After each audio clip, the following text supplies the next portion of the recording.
আজকে বানাবো ঘরোয়া স্টাইলে ট্যাংরা মাছের ঝাল ঝাল কষা। তো প্রথমেই মাছগুলোকে আমি ভেজে নেব। তারপর একটা গ্রাইন্ডারে গোটা জিরে, কাঁচা লঙ্কা, আদা, টমেটো, পেঁয়াজ সব কিছু গ্রাইন্ড করে নেব। তারপর গ্রাইন্ড করা হয়ে গেলে কড়াইতে শুকনো লঙ্কা আর কালো জিরের ফোড়ন দিয়ে গ্রাইন্ড করা মশলাটাকে দিয়ে ভেজে নাও।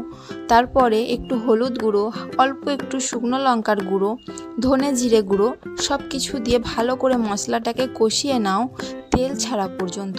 মশলাটায় তেল ছেড়ে দিলে ওপর থেকে দিয়ে দাও জল। জল দেওয়ার পর দিয়ে দাও পরিমাণ মতো নুন এবং জলটাকে ফুটতে দাও।